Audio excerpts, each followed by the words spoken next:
So, welcome everybody to Functional Design Europe. Glad to see you all here. This is the first day, of course. You might have noticed that yesterday and the day before that, there was another conference at this very venue, and it was called, you can see it up there, Domain-Driven Design Europe, and they even stole the logo design for some reason. So anyway, so they're kind of a tiny niche faction inside software development. So I figured it might be interesting for you to learn what this domain-driven design thing is about. And so I invited one of their spokespersons. This is Henning Schwentner. So Henning, please give him a warm round of applause.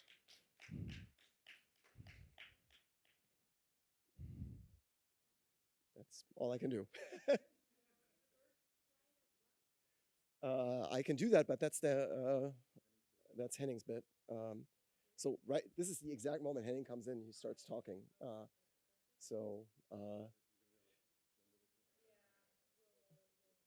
I think there was a little piece there where I was still talking, but Henning was already supposed to be talking, so we need to skip that and just cut right to Henning when he introduces himself, if you still have that. Okay, sound good?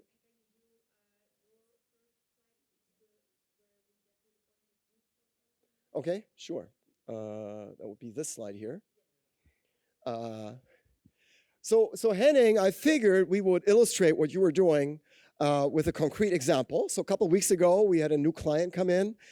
They run a furniture store. It's called Aeki, and they have this like revolutionary concept where in their store, they don't just sell furniture, they also sell like lifestyle items. I mean, you can see there, they have like candle diffusers, things like that, in addition to the actual furniture, right? And we already had like a first meeting with them, and they want to go through a digital transformation, and they told us, how their store works. And the way their store works is, well, there's a shopping cart. You can see the shopping cart right there.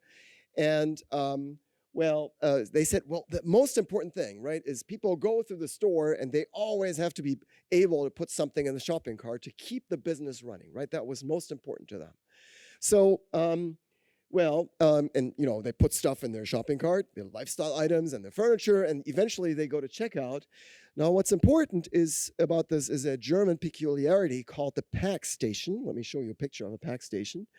So this is a device for delivering packages when you're not at home. They might put your package in there, and you can later pick it up with the help of an app. But I mean, you can see even the XL compartments don't quite rise to the size of a sofa or something like that. So if you have furniture in your shopping cart, you can't have that shipped to to a pack station, right? You really have to have that delivered home, okay? So in order to demonstrate what that DDD thing is, right, we're gonna try to figure that out using that example and trying to somehow get to digital code that will transform this, right? So Henning, what would you do in order to do this, right? Everybody here knows, right? We do functional programming. We'll talk about that later. But first, what is that? What is it called? Domain-driven design, DDD, 3Ds, right? Yeah. Okay. Yeah. First thing, maybe I would like to know is, are there some functional programmers here? Well, everybody, right? Yeah, everybody. Yeah, okay. See? Everybody. Sometimes. Very good. Right. Okay, yeah, what I usually would do is first not think about programming at all, not functional or You're not thinking about programming? Object-oriented or whatever. What I would do first is think about the problem before I come up with a solution. Well, I just told you about the problem, though. Yeah. Right? And that's good. That's good that you started with telling us the problem. Yeah. Actually, I would want to go a bit deeper to understand the process, what's actually happening here in our example. Okay. So we can then see how we can derive a domain model from that. Okay, right? so you want to gain better understanding, so you're just going to think? Yeah. Okay. I want to think, yes, but I also want to talk. Okay. Yeah. Think and talk. Think and talk. And okay. I want you to tell me a little story, because usually what I would do was I would invite some real domain experts, so people that are really doing the work here, and then I would interview them. And I know everything about the domain, right? Okay, that's so good. You don't need a domain expert. Okay, so right? you are my domain expert. Yeah, then. I'm your domain expert, right? In case that wasn't clear. Okay, Henning? Mm-hmm. Okay, then I'm going to use a method or tool that's called domain storytelling. The idea is that I want you to tell me a little story, and then I see how that story goes on. Okay. And this story is a domain story, so it's not a fairy tale that I want to hear. Okay. It's some real life stuff. So Okay. let's start with an overview. So you can see here, I already gave that story a name. It's Aeki number 1. So you're talking about a story, but there's a blank screen here. Yeah, true. Because we haven't started with a story, right? Okay. So you are going to tell me that story, and I want it to be an overview story. I don't want to go into all the details now. Sure. Okay. Maybe we do that later. Whatever. Okay. So you said there's a shopper, right? Yeah, yeah. I mean, like a customer enters the store, that's the shopper. Okay. Okay. So that the customer. Your story, it's like pictures. Right. So okay. While you are telling that story, I want to draw a diagram out of that story. Like it's a children's book. Well, yeah, kind of. Sure. Pictures. Whatever. Yeah. The point is, I'm maybe not as super smart as you are, so I want to show you what I have understood. If I got you right. Okay. Sure. Draw pictures to understand. Okay. So we have this shopper here. Okay. And what do they do? Well, shopper enters the store, right? And looks like through our great shelves with articles in it, right? Okay. There's all kinds of items. So there's articles and there's shelves and those are the things. What's happening? What does the shopper do with the shelf and the Well, they look at all article? that stuff, right? So the store is designed so that you will always see articles in your, field of vision. Okay. So if I get you right, then the first thing that the shopper is doing, that they are looking for an article or searching an article, right? Yeah. Okay. Right, and the genius thing is, right, they might be looking for a piece of furniture they already know about, but then they walk through a bunch of other stuff that, piques their interest. Okay, so the first step that I write down then is the shopper looks for an article in the shelf. Okay. And then what happens next? Well, then the shopper goes, oh, that, candle diffuser looks great. I want to have that, right? Okay. And that sofa also looks great. I'm going to have that. And they put it in their shopping cart. Okay, so there's another thing here. If I get you right, this shopping cart, right? Yeah, shopping cart. Okay, so the shopper, you said the shopper puts the article into the shopping cart. Yeah. Okay, and then what? Well, and then, once they've selected, they've put all the articles that they want in their shopping cart, they go to checkout. Okay, they go to checkout. Yeah. And what do they do at the checkout? Well, they mainly pay for the articles that they have, right? Okay. And they tell them where to ship them, right? That's the most important part. Okay, they tell them. So there are people. Yeah. This would be like in a regular store. This would be like a cashier or something, right? Okay, so there's a cashier here. There's a cashier, yeah. Okay. And with the cashier, the shopper pays the cart. Is that right? They pay for the cart. Yeah. Yeah. Okay. And you said something else there. They pay for the cart and what? They pay for the cart, and they they tell the cashier where they want things shipped. Okay. Okay. And where do they want it shipped? How is that called? Like it says shipping address. A shipping like address. An address. You've never heard of addresses before? Yeah, actually I did, but not from you so far. Okay. So I mean, it could be. That's what I was asking. It could, right? Yeah. Well, so it could be the address of somebody's home, right? Or it could be the address of one of those pack station things. Okay. Okay. So the shopper tells the shipping address, shipment address, or shipping address. Just shipping, whatever. Shipping address. Okay. It's like you're doing pictures, but you're obsessing about words. True. Yeah. Okay. That's basically what we're doing in DDD. Okay. We're just gonna all listen to Henning, okay? Whatever he's doing. Okay, so the shopper. Hopefully, it's gonna make sense in the end. Yeah. Well, it depends on the domain expert if it makes sense in the end. Don't you worry about that. You worry about your pictures, Henning. Okay.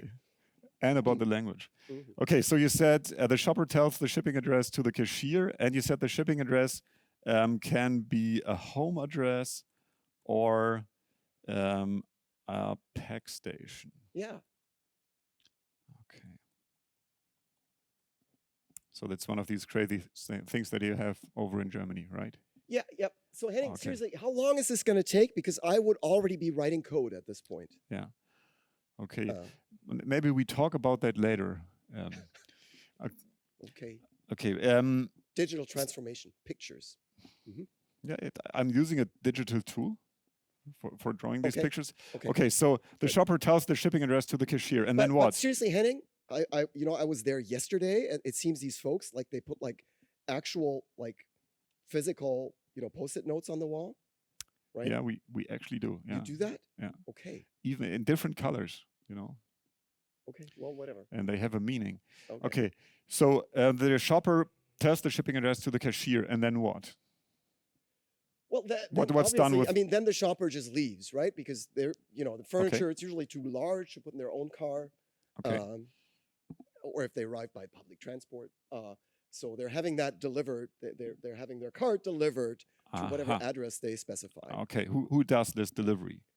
Well, is that the cashier? No. It's not the cashier. It's like a delivery agent. Okay. Okay. So there's a delivery agent here. And what does the delivery agent do? Well, picks up, they always come in at night, just, when the store closes, the delivery agent comes, right? And there's this whole room full of shopping carts, and they put a bunch of shopping carts in their truck. Okay. The whole shopping cart. Okay. So they picks up the cart from the cashier. And you said it's at night. Is that important for the story? I mean, they could pick it up at any time, right? But for some reason, they always do it when the store closes. So I don't think it's important. Okay. Okay. And then the delivery agent has picked up the cart, and then what? Well, then delivers the cart, right? Okay. To the shopper guy there. Okay. So I assume to the shipping address, right? Yeah. That's. Yeah. Oh, yeah. Yeah. You're right. Yeah. Well, shopper might not be home. Okay. So, the shipping address. So the delivery agent delivers the cart to the shipping address. And I think that's the shipping address of the shopper, right? Okay. Yeah. Okay. And is that it on a course grade? Yeah, that's it. Can we start writing code now, please? There's one more thing we have to do, and then we can start writing code. Yeah. Yeah. Maybe I'll do a little bit, so we actually make some progress today. Okay. You mean you want to, with your dirty hands, you want to touch my keyboard? Yeah. Okay. So enlighten your keyboard. Yeah. Right? Enlighten my keyboard. Your keyboard. Okay. So what I usually would do before writing code, or I would say what generally DDD people would do before writing code, is what we call strategic design. Wow. Okay. So we first would want to know, well, where are boundaries? And what we want to do is, well, take this big thing that we have here and split that into parts. So we can build our software system also out of parts, right? Okay. Well, why don't you just build the parts? I mean, you haven't even built parts. How are you going to split them? Yeah, that's the point. It's called domain-driven design because we want to understand the domain and we want to let the design of our parts be driven by the domain. So we want to see. That's what we do too, right? Just so you know, Henning. Okay. So but we'll get to that later, right? You do your boundaries. Nice. So, for example, I would say we have a boundary here. We have a box here, if you like. So, the step number 1, where the shopper looks for articles in the shelf. I think that's the article search. Okay. Yeah, that makes sense. So, and when you look at this as a domain expert, do you see other boxes here? Other subdomains, well, as then we call them? like shopper puts something into a shopping cart, right? Actually does the shopping. Okay, that's the shopping. Okay. And then you said something about checkout earlier? Yeah. Then they go to checkout, right? Okay, and that's the steps 3 and 4? Do I get that right? Well, if you can show, I see 3 and 4. Could you scroll up so I could actually see that? Yeah. Okay, yeah, that would be 3 and 4. Okay. So sorry, the tool is not doing what I wanted to do. That's why you're using Post-its, I guess, usually. True. Okay. That is exactly the reason. Because they always do what you want to do. And so we have the checkout here, and then these steps 5 and 6. Yes. Do they belong together? Yeah, right. Yeah. What's that? That box? Delivery. Delivery. Maybe. Okay. That sounds reasonable. So, and what you see now is we have 4 boxes here. And what we would do in DDD is we would say, well, we are building a modular system made out of 4 modules. We call them bounded context. Okay. We just call them modules. Okay. But okay. Bounded context. Yeah, you see, because there's a boundary around them. Right? Yeah. No. I get that. It's fine. Okay. Okay.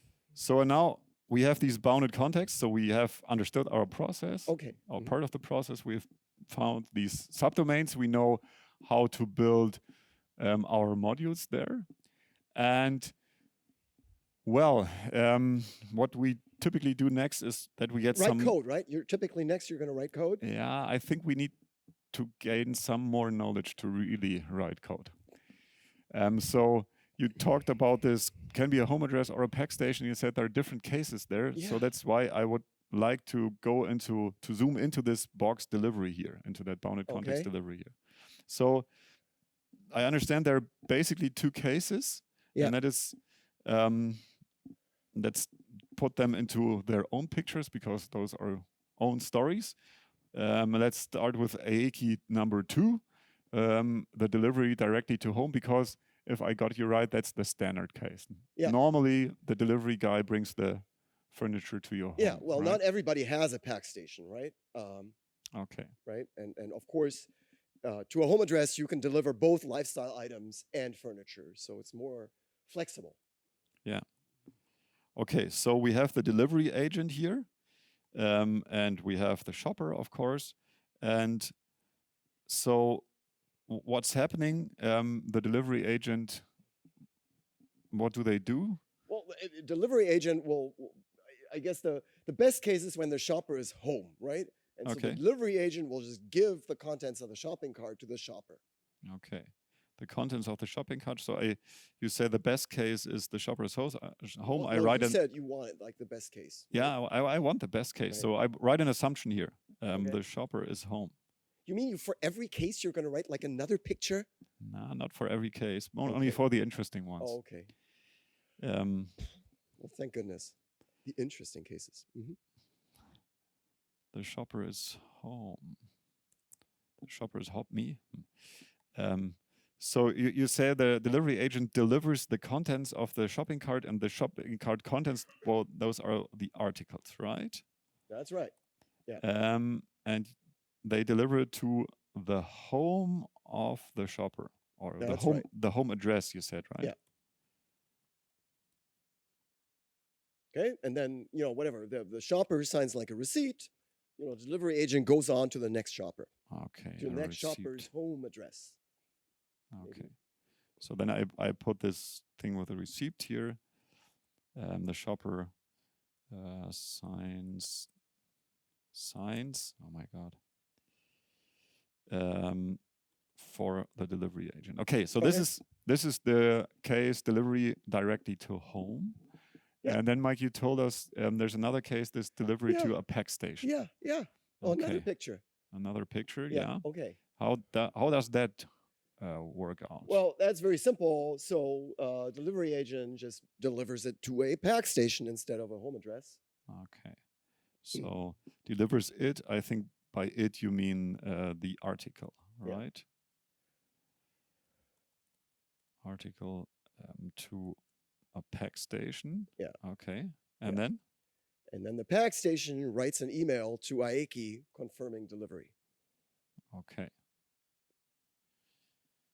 To AEKI or to the customer, to the shopper? Well, AEKI then will forward it. So I guess for the purpose of this picture, the email directly goes to the customer. Okay. So I use the email symbol here. Writes email. How is that called, this email? Delivery confirmation. Okay, delivery confirmation. To the shopper, and then? That's it, right? That's it? That's it. So the shopper... Shopper might or might not pick it up, right? They might have Okay. died in the meantime, then it just stays Okay. in there. Okay, let's stay Right. with the happy path. Okay. They have not Okay, died. well then the shopper goes to the pack station and removes the article Okay. and does whatever they do with those articles, right? Okay. Set the diffuser on fire. Okay. So you said remove, picks up. What is it that the shopper does? I don't know. Picks up, I guess. Mr. Super Domain Expert. Yeah. Okay. Well, it's language, right? There's synonyms. Okay. Okay. Okay. Okay. Thank you. So now we see these different cases Yeah, here. We yeah. have this delivery directly to home and delivery to pack station. Yeah, yeah. And then Henning, I think everybody needs to take a break here, and we need to write some code. yeah. Okay. think? Now, okay. Okay. Because otherwise, we're just gonna die, everybody in this room, from all that thinking. Okay. Okay. So, I thought from all just that talking. just so we all are on the same page and you learn how this works, right? So here's, I already said that, right? In functional programming, it's a module, right? So this is Haskell. Everybody here knows Haskell, right? Could you please all raise your hands? See everybody, Henning, okay? Knowing the language, right? There's a module called cart, right? Because we're all about shopping carts here. We're just gonna take a little section of this picture, right? And we could say, in the moment when the domain expert said, well, we're going to do, an article, it might be a lifestyle article, or it could be a piece of furniture, we can already write code, right? We don't have to go through pictures. So here's furniture. And similarly, so if you, well, Henning, for you, right, data means we're defining a new data type. Okay, thank you. Right, mathematics. And then there's this vertical bar means or, right? So you can read this by saying article is lifestyle, is a lifestyle item, or it's a furniture item. Okay. And then of course we have this thing called shipping address, right? And also just from talking, right, from just listening, right, not drawing pictures, we can infer that there's either a home address or there is, what was the other thing? That there was a pack station, right? And also, what we didn't get from your picture quite was that, you saw the happy path, right? But the unhappy path is kind of, you go with your furniture to checkout, and then you discover that you've specified a pack station as your shipping address, right? You might have written it on a piece of paper, given it to the cashier, and the cashier goes, oh no, we don't do this, and then you have to make changes. Okay, does that make sense? Yeah, you were the one who said we don't want to look at other thing cases. Where the shipping address is might not be like the final shipping address. So I'm just going to write like a data type. I'm going to call it tentative shipping address maybe, so it could be like the shipping address has not been specified yet. You just go there to the cashier with an empty mind or with a blank mind. So you might say no shipping address. Or you might say, well, it might turn out that the shipping address is valid, right? And ideally, I'm thinking it would be great if we could see that, like, while, at the moment that we've specified the shipping address, if it's valid or not. So we can just put that in here. And it might be invalid. And in this case, we kind of don't want to lose the shipping address. So we still want to keep track of what it is, but there might be a reason for an invalid shipping address like this, right? We haven't defined that yet, and right now, but we can do that here, and right now the only thing is there's like no furniture to pack station, right? And so we now have a little data model there, and we can just do that from listening. Okay? Yeah. So, yeah, and I like that we have a little data model here. I think it's not only a data model, it's also a domain model, and there's where, for me, a problem comes up here. Article, shipping address, those are words that we learned from our domain expert. That's something that we learned in our collaborative modeling session. But tentative shipping address, valid, invalid, those are things that you made up. absolutely. And not you as a domain expert, but you as a programmer. And I don't think that's the best way to go here. Okay. So when we want to change the process, change the domain, what we're doing here, then I think it's a good idea to do that with feedback from our users, with feedback from our domain experts. Well, we would do that too, right? We would, this is going to very quickly turn into executable code that we can also discuss with the client. Yeah. Yeah, I think Haskell is the perfect notation to discuss it with clients. Yeah. No. Everybody's laughing because they go, yeah, Yeah, absolutely. of course. Yeah.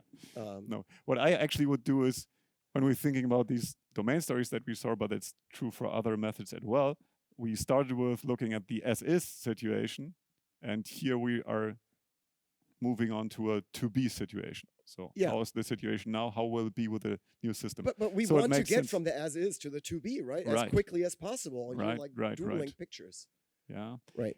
Typically, the pictures will help you get there quickly because they are a means of communication with your users, with your domain experts. And then we're not going to do this now. It's okay, Mike. We've drawn enough but pictures you are going today. to write code at some point.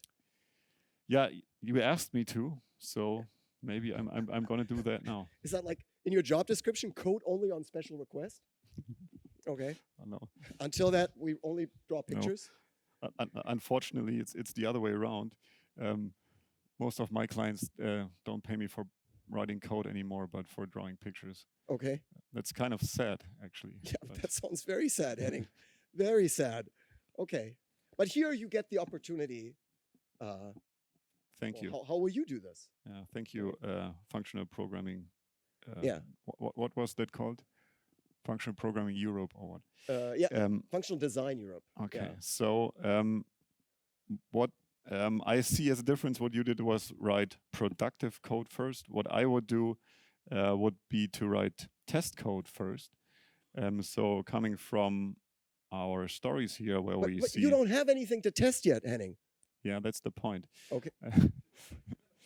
But what I have, or what we have, is domain knowledge, and we've even learned about different cases here. Another method that might be used here instead of domain stories might be example mapping, where we find different examples for this here. Okay. And then that's something that comes from BDD, behavior-driven development. More Ds? More Ds, and you realize it is Friday afternoon, Henning. I do. Okay. Yeah, and so I give you another abbreviation with Ds. Okay. That's TDD. That's what we're going to do now. Test-driven development. So we look at these two cases and we write test code for them. Okay. And I've prepared something, these two test cases here, in a maybe not as beautiful language as Haskell, but but a language that's actually used in production. Okay. So. This is like Java, right? Yeah. Exactly. This is Java. Okay. At least it's modern Java. But some Java developers here as well. Okay. Yeah. I think that those are more hands, huh? right? Who's a Java and Haskell developer? No hands, actually. Yeah. Right? That's interesting. Okay, so I said BDD, TDD, test-driven development. BDD people, they like this given, when, then thingy. Okay. So they that's why you have to type these long words. Yeah, you don't have to. You must be very tired. Yeah. Okay. That's why I prepared them, and I'm not writing them now. Okay. So they have this idea of given, when, then. So they say, well, if the world is like this, and when we do the thing that we want to test, then we can check some situation that comes out of it. Okay, and you see I have two test cases here. This given a card when putting a lifestyle article into it, then delivery address can be Packstation. And then the other test case is given a card when putting a furniture article in them, then delivery address cannot be Packstation. That's what I got from what you told me, right? Okay. At that point, you got to take a break. Okay. Maybe. Okay. Oh, sorry. Yeah, here we go. So here we can see the implementation of that test case. So given, when, then again. So given a new card, that's something that what is that card class? Where is it, Henning? It's not, you can see this is red. Okay. Because it's not there yet. It's not there yet. Yeah. That's this whole idea of test-driven development, of writing the test codes first, and then the test code will carve us out the. So it's like you keep waiting. I sure hope there's going to be code. Yeah. Okay. Yeah, I think we only have 20 minutes left, so maybe Yes, step it up, Henning. Okay. Okay, so then we have this new card.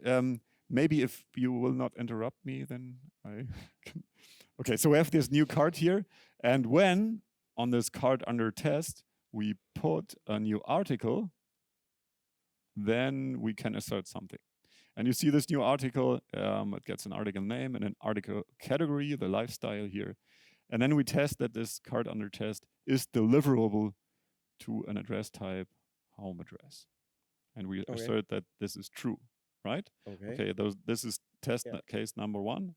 And here we have test case number 2, which looks a bit similar. We have a new card and we put another article into it, a leather sofa, not white candles. This is furniture. Okay. And then is deliverable to pack station will be false. Okay. That's what we assume. So as you said, there's a lot of red stuff here. So let's use our IDE to generate that code. So we can just say, generate a class with the name card here. And as we say in DDD, this is an entity because it has an identity. And Java programmers, be aware, this is JMolecule's entity, so DDD entity, not a database entity. Okay. Okay, so now we have a card. It's not red anymore. You see that here, right? And then we do the same thing here for the article name. We use a record here. Okay. Because I guess most of you don't know Java. This is something that was imported from functional programming. So they're now catching up. Of course, we've had this in Haskell since about 1991. Of course. Who was born then? Okay, 3 people. Okay, so we use a record here because the article name, that's what we call a value object in DDD. Oh, so you could put value object or entity there? How do you know which one is which? It's a question of identity. What is that? That's the philosophical answer. And the other answer is maybe if it's a thing, if you can touch it, then it's an entity. If it's a property of a thing, something to describe a thing, then it's a value object. Okay. Okay, so now we have a card, which is an entity, a value object, article name, and we need some other stuff here as well. Of course, here the article category that will also be a type here. And is that a value object or an entity? Who's still awake? Okay. Yeah, I agree. I think that's a value object, and I would take an enum here because we can see here this category can be either a lifestyle thing or a furniture thing. And you can see here it generates us here constants in this type. Why is this lifestyle? Gesundheit. So now we have these values here, and then we have this article, and we can also generate that and say, well, that's again a value, that's again an entity. So article name, and article category, okay. This article also has an identity, so this name here is, as a first idea, is the idea of this. Maybe we will do later something else with it. So now we can finally go back to our card and say, well, we create a method put in that, where we can put an article into the card. Yeah, which will not always be white candles, but an article here. And then we need the home address, of course, and that's again an enum, and also a value object. And I think, Mike, you get the idea, right? Yeah, I get the idea. So maybe you can just get rid of the red, and this is going to take forever, right? And you haven't even implemented functionality yet, right? True. Okay. So, and here this is deliverable too. Well, we need that as well. Okay. So we say, yeah, well, it's a Boolean coming back here, and you see the IDE knows a lot of stuff about this address type here. Okay, and let's start with return It's false. returned false. It's never deliverable. It's never deliverable. But it may not be deliverable, but at least now it's compilable. Okay. And Oh wow, compilable. I compiled 20 minutes ago, Henning. Yeah, okay, and so now we can run this here. Oh, sorry, no, we can run this. Oh my God, we can run this and see. Well, there's one test case. Of green. course, there's a test field. You didn't implement anything. Exactly. Yeah, Henning, go. And actually, that's what we want to have. Yeah. So Okay. I'm gonna write some more. So I'm just gonna do what you did, but in 2 minutes. Okay. Right. So yeah, thank you. So what was it called? Is just from listening, I heard that really, if a shipping address works or not, really depends on the article. So really, we want a function. Can we scroll up? We can scroll up, right? And so we want like a shipping address. We want an article. And now here's this thing that you said I made up, right? This tentative shipping address is now provides me a rich data type to talk about, not just is it deliverable or not, but also why it might be undeliverable. So the data type that I have, that I did from not listening to the domain expert, I guess, now allows me to express something that is kind of a little Boolean blind in your software, right? So let's see, right? Pack station, I'm just going to implement this, right? Furniture, that gives me an invalid shipping address. So that gives me this, right? And everything else, gives me a valid shipping address. So done, right? And so now I actually have a piece of functionality. This is a complete specification. I can run it on all the cases and test it and discuss it with the clients and so on, right? And also looking at this, right? I know you're going to complain about this, but looking at this data type here, the tentative shipping address data type, it really seems an obvious candidate for abstraction because it's like a container, right? And if I look at this from the viewpoint of functional programming, as everybody else does in this room, right? They will notice that this is kind of the optional pattern that I believe they've imported to Java from functional programming a few years ago. So we could just eliminate this case and instead stick a maybe in the shopping cart there, or an optional in the shopping cart.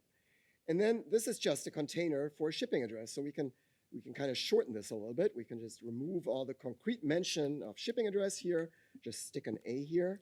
Now we can remove all the concrete, right? We can remove all the concrete, right? And so again, let's get rid of the shipping address here. Let's get rid of the shipping address here. Your auto repeat is kind of slow. And stick that here. And then we can see that whatever the reason for something to be invalid, it also refers to a shipping address, so we should abstract over that as well. So do it like this, right? And so these are now generics, for those 3 folks that only knew Java in the audience.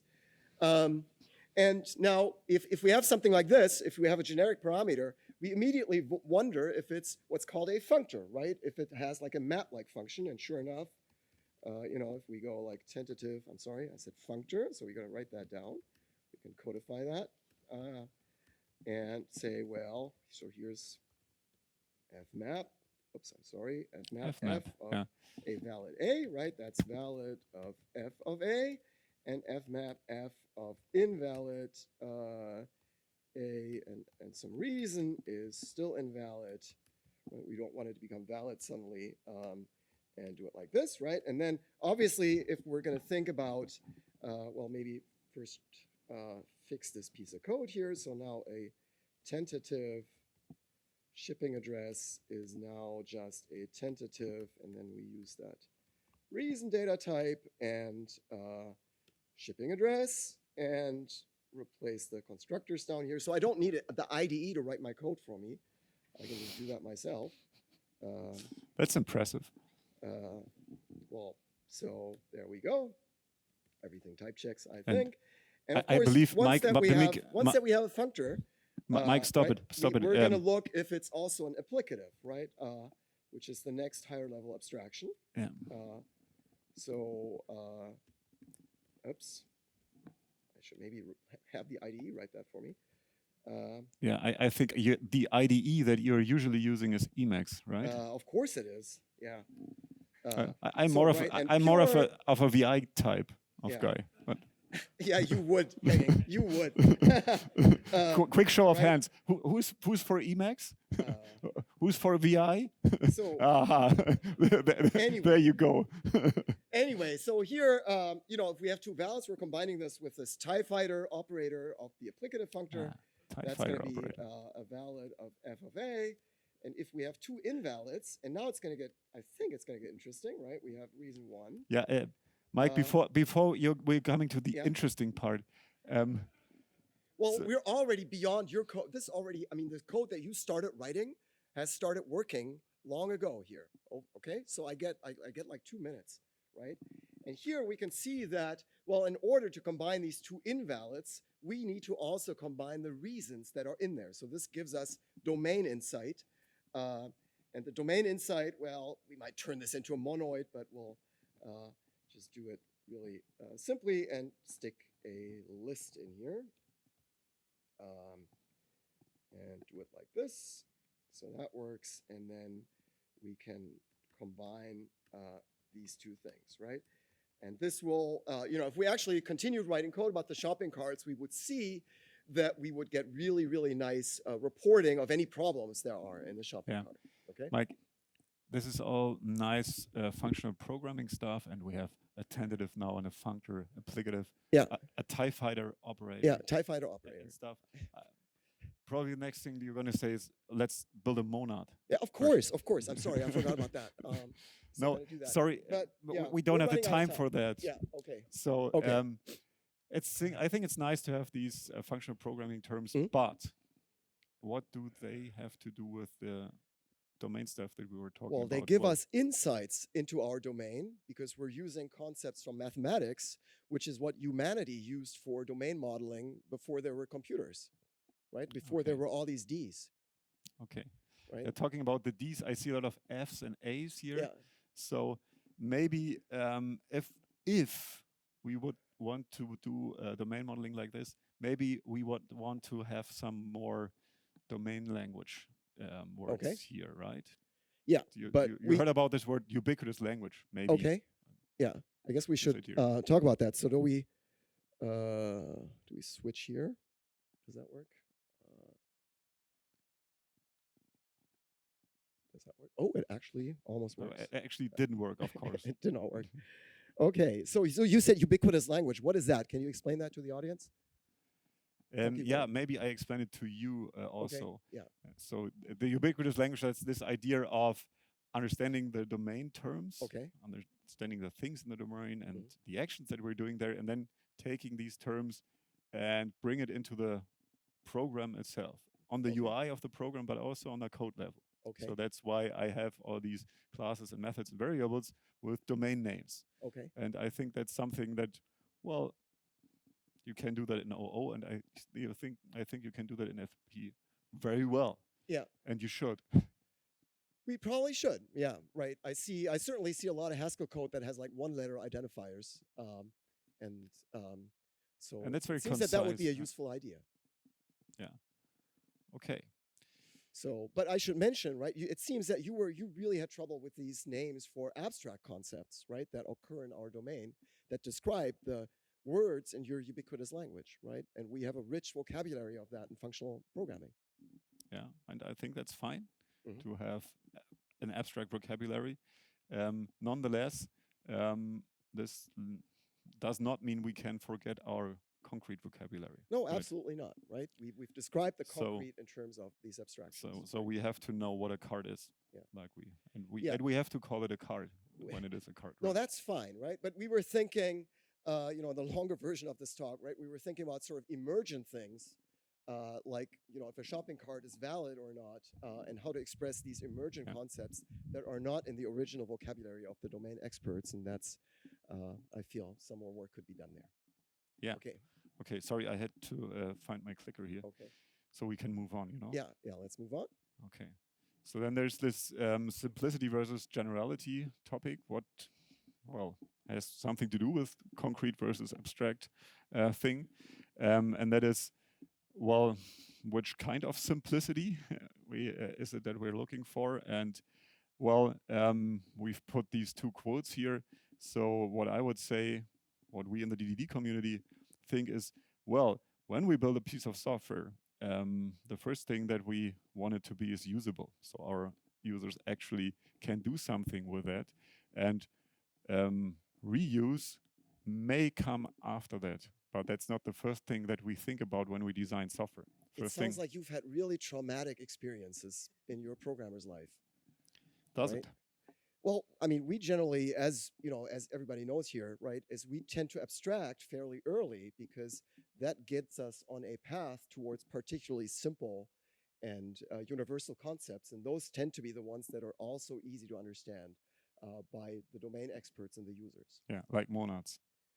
Like a monad, actually, right? They don't have to be aware of the, of the term for it, but it will give you a particular set of rules that you can follow when you're describing things that fit into its pattern. Okay, good. And yeah, then we see there are different recipes maybe, or methods or tools, whatever you like to call them. Yeah, that really struck me, right? Is you started by writing functions, right? Essentially, that's the thing that you put in the center of your test case. And that's, I guess, what the B in your behavioral driven design is. Whereas that should be what I'm doing, right, as the functional designer. And instead, we have this rich discipline of designing data, of doing data modeling for data. Right? Okay, so maybe we should switch the names. Is that what you're saying? Right. Maybe we should, yeah. I mean, of course, behavior is data also in functional design. And so eventually, I think we'll come together. But it was certainly a marked difference in approach to designing software that we found. Okay. So that one, I mean, you showed this difference between entities and value objects, and I can kind of follow your abstract reasoning that it's a thing or it's not a thing. But it seems that whenever we look at a concrete domain, we disagree on what the entities and what the value objects are. And I wonder really if the difference between them is really well defined. And of course, well, in functional design, the difference is not particularly important in our software design. And what really strikes me is that they seem to be technical terms, right? Value, object, entity. Sounds like they're not in your famous ubiquitous language and domain vocabulary. No, true. Right? They're not words from the domain. Those are modeling words.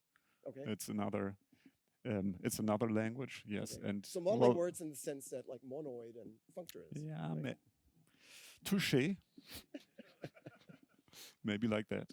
And also we can discuss about, are these names so well chosen? Value, object. Well, what is it? A value or an object? Yeah. But actually, we're using objects to behave like values. That's how this name came up. Yeah. Okay. Yeah, and then finally, we haven't talked about mutability, which obviously is something that OO programmers and FP programmers look at maybe from a different perspective here. Yeah, absolutely. Yeah, I mean, of course, we don't worry about mutability. We just don't do it, right? Yeah. How come you're doing it? It seems like a stupid idea. Yeah. I think the thing is, you're in this, you're in the clouds thinking about math, and well, we are thinking about real problems, and the real problems happen in the real world, and well, the real world, it changes all the time. It's mutating all the time. Yeah, but you're making a mistake there, Henning, right? You think you're modeling the real world, but you are really modeling what's in your mind about the real world, right? We just put a slide in there, if you could advance, right? Oh, they got the wrong logo. Okay, now here, right? We really model what our perception of reality is, and that perception is immutable, right? Who was there in the talk at 11 o'clock about learning languages? Your long-term memory, it stays, it does not mutate, right? Yeah, I think that's the problem, that your memory doesn't mutate. So anymore is what you're saying. That's what you said. And maybe that's something that's different between us. Yeah. I'm open to change, and you're not. Maybe that's it. Yeah. Okay. So let's wrap up. With that we come to a wrap up. Yeah, I think when I think about what's important to me when modeling a domain, then collaborative modeling here is number one. So it's important for me to get understanding together with our users, with our domain experts. I want to know what they do. I want to understand the problem first before I come up with a solution. And that solution might even be functional programming. That might even be the right tool to use here. You'll come around to it. Yeah. I'm open to change, Mm-hmm. I told you. And then strategic design and ubiquitous language are two things that are important to me or to us as a DDD community. So strategic design first, before the tactical design, we first want to see DDD and Impera, where can we split our big domain into smaller subdomains? And we want to know that because that helps us design our software architecture as well. And ubiquitous language, of course, we want to know the words that our domain experts are using, and we want to use them as well in our code. And then you already mentioned that BDD and TDD, we like to start with the behavior, so not with the data. We want to know the what before we implement the how. And that means starting with operation signatures. That means fields and things like that. Data comes later, absolutely. Yeah, so I think that's where we come together. We also design function signatures before we implement them, but we interleave function design with a rich discipline in data modeling. That I haven't seen to that degree yet in the object-oriented community. But I hope what's come across is that Henning and I go through very different activities, right? So we're doing something called design recipes, which is something that has evolved completely differently from domain-driven design.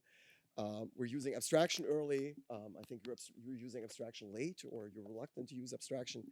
And so there's a lot of work to be done to integrate these disciplines and to have them benefit from each other to the fullest extent that that's possible. Okay. So. Yeah, and with that, thank you for Friday in the afternoon staying with us with such a nerdy topic so long. Thank you. Yeah. Thanks, Henning, for coming.